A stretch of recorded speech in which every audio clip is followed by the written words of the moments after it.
this, New York, I got this.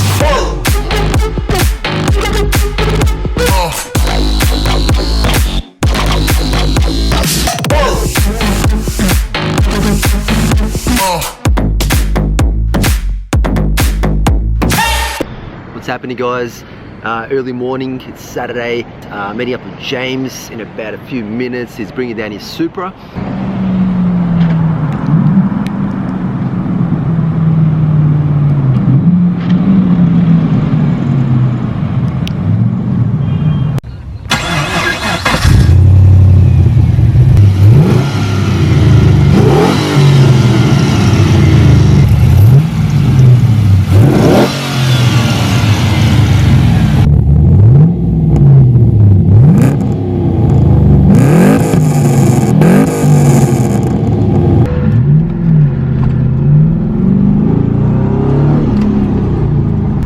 Guys, so just met up with James.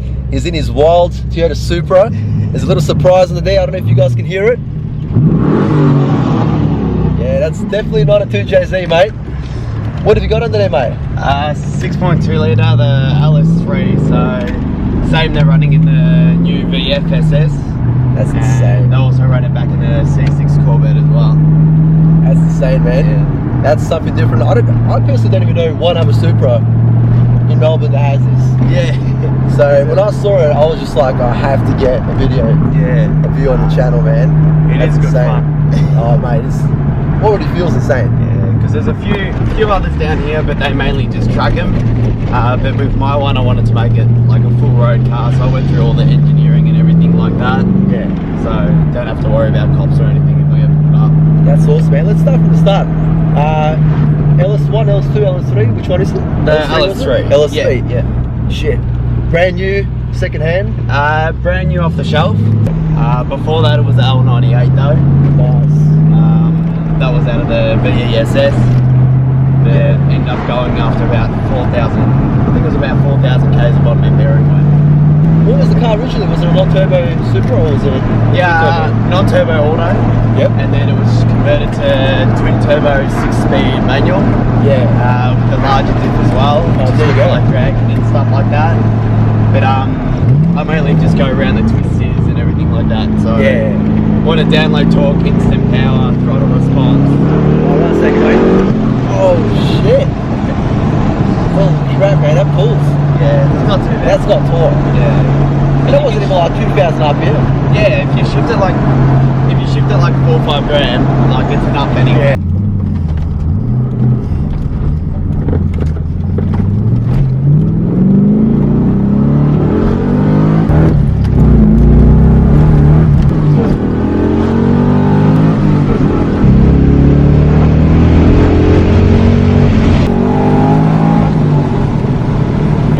So you actually got this engineered here? Yeah, engineered. That's crazy, man. Was it hard to get engineered or? Not too bad, just had to pretty much make sure the MAP sensor was on there. Yep. Exhaust had to be under 90 decibel. And then everything else on the car had to be like, you know, standard high top thing and everything like that. They looked over everything like that as well. Oh, yeah. But yeah, but leading up to that, to actually get it to that point, like we had to make sure in the build that we went through the guidelines and everything like that. Yeah. Which is why I made the phone call before we even pulled out the old engine, because I didn't want it to be something I couldn't do. To just make sure you can even do it. Yeah, that's it. Most cars you can't actually do it if they're too light. Yeah, so this one weighed in 1450 or 1470. After the V8 swap? After the V8 swap, yeah. That's even lighter. Yeah, it's a bit lighter compared to the 2JZ and the 6-speed, just because alloy block and everything like that. And then that was with the full tank and juice as well. So there's about 70-75 litres you get in there, and then the sub box in the back. So that's a lot lighter. Yeah, so dry weight would probably be about 1370. I'd be guessing 1380. I mean, the normal Supra's about 1600, isn't it? Yeah, I think so that's Aero Top's 1500 or 1550 from memory. Yeah. And with this conversion, did you buy like a bolt-on kit, or is this custom? No, it was all custom stuff. Yeah. All so custom. I discussed with another bloke that's done an LS Super swap down here, but he mainly just does he's done a few of them, but mainly just track cars, like drift cars. And then he gave me some advice on that. So So like with the mounts, they were factory LS1 mounts. Right, yeah. And then like the rubbers, but they went on me twice. First I had eBay spec new ones, and like started sagging down on one side. So after we took out the 6 litre, I decided that I'll just go the genuine ones, the GM ones, which were like 3 times as much. So I'm like, I don't want to pull the engine out again. And then it started sagging down even before we started up the LS3. Oh shit. So ended up just getting the tough mounts because you can angle them. Yeah. And then that hooked up alright. The gearbox, it was I think it was out of a C5 or C6 Corvette. Right, yeah. The actual gearbox mount was, and then another custom mounting plate as well. Gotcha, man. Had to cut the subframe too, and then have that route around the sump. So it sounds like a shitload of work. Oh yeah, yeah. Like even if you got all the bits and pieces, there's always stuff coming up. Yeah, I know it's a huge job because I wanted to do a swipe on my MX-5 when I had it a few years ago with LS1. Like a bullet. Yeah, yeah, like that. But when I looked into how much work there was, I was just like, crap, man, this is going to take about a year just to do.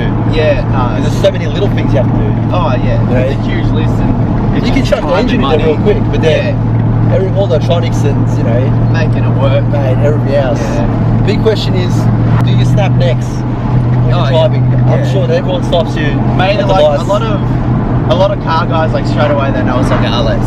Yeah. So I've been at the lights several times, like just sitting there, and then someone's like, "Oh, that's an LS," like parking the car, and then like they just question it. But then it's awesome. But yeah, then to other people it's just like a loud, annoying car. Yeah. Mate, your neighbours must hate you because this thing is pretty damn loud. Yeah. I try to keep it on the down low. So, the LS3 is a standard, or have you done any work to it to make it more powerful? Mild cam in it. Yep. Could have gone a lot heavier type cam, but I just wanted that down low torque to be kicking in then. Gotcha. Because, as I said, mainly like twisty road, so I just wanted like pretty much as early revs as possible. Yeah. Just have the power from there. Custom twin intake that I made up myself, so it's a twin 4-inch intake. Yep. Like a Y pipe type. Nice. Type setup. Full custom 2.5-inch exhaust system from headers back, so I've got the stock headers on there. Nothing else really clear unless I went custom. And then it's just pretty much twin 2.5-inch all the way through to a twin entry, twin exit rear muffler. Was it worth it? Oh, definitely. Yeah. At first when the engine went, I was thinking, oh shit, like I'm just gonna go back to twin turbo or get another car, because I couldn't be bothered. But then after it was off the road for a few months, put the LS3 back in, I'm like, nah, like it's worth all the work. Yeah. But the Cusco coilovers, so they're just height adjustable, but yesterday I bought the damper adjustable ones too, Cusco 02s.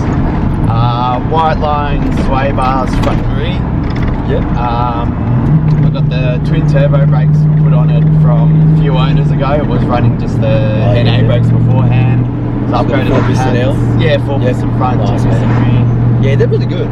They're not too bad. Supra brakes are actually, in my opinion, really good. They hold up pretty well. They definitely do. Yeah, they definitely do. I mean, there's no point of upgrading beyond that, in my opinion, unless you go to the track. So, mate, I can see you got the aero top here. The value of the car is much higher, isn't it, with the aero tops? Yeah, aero top on average probably about 4 or 5 grand the difference. Yeah, so whether you're going like your turbo model or if you're going like your NA model. Yep. But saying that as well, like people prefer the coupe, like if they're doing track work and everything like that, just because of rigidity. Have you noticed a difference?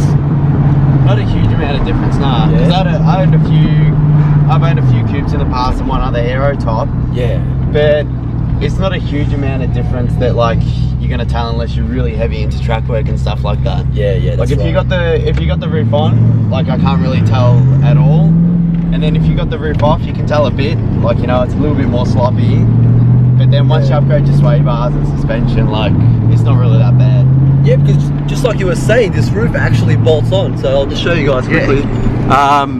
It's actually got little 5 bolts, and you have to use like an Allen key, a big ass Allen key to actually put it on and take it off. Going out of driveways, the suspension's a bit stiffer as well. Yep. If you got your hand like here on the A pillar and you're touching the roof as well, you can feel it kind of twitch back and forth. Right, yeah, really? Yeah. Oh wow. Yeah. There you go. But like I said, I'd rather the option of taking the roof off anyway. Yeah, I mean, once, if if you ever jump in like a roadster or a roof off, like, you just don't go back. Nah, definitely. You do not go back. Like I had because I had an aero top before this, and then I was looking like, oh, maybe I'll just get a coupe afterwards, because in right-hand drive they never made the turbo's aero top in a manual. They only made it in the auto. That's right, that's right. And then this one came up and like, oh no, I've got to buy it. Well mate, you got the ultimate combination, V8, 6-speed, and an aero top, and the car's black, which looks insane. Nah, it's in. So I'm pretty happy with it. Oh, not everyone is, but you buy a car and you do what you want for it. Yeah, that's it. You know what I mean? If you don't like it, well then, you know.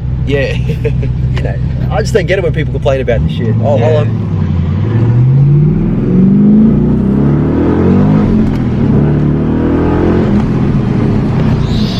Shit. That is quick, man. Mid-bay combo. That is fucking quick.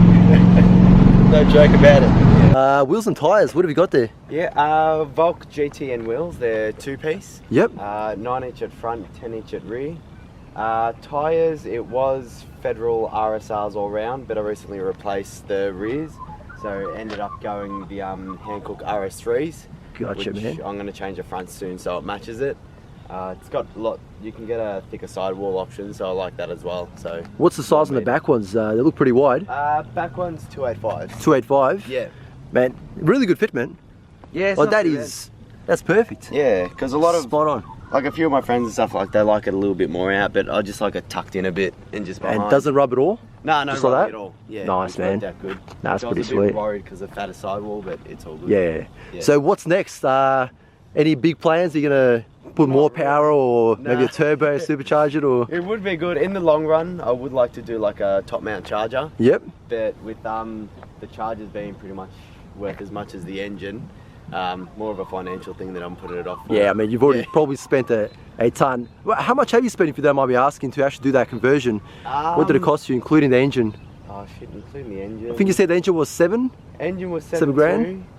Exhaust was about 1,500. The wiring was about 2 grand. Other bits and pieces, another few grand there, and then that's just like conversion wise. Yeah. And then you got your wheels, then the suspension, the brake upgrade. So you spent a bit, mate. You've spent a fair bit. Yeah. I just try not to think about the end figure too much. Oh, mate, that's right. That's right. Awesome, man. Well, it's been great meeting you. Thank you. And hopefully we'll see you again on the channel. I'm sure I'll catch you around. Awesome, man.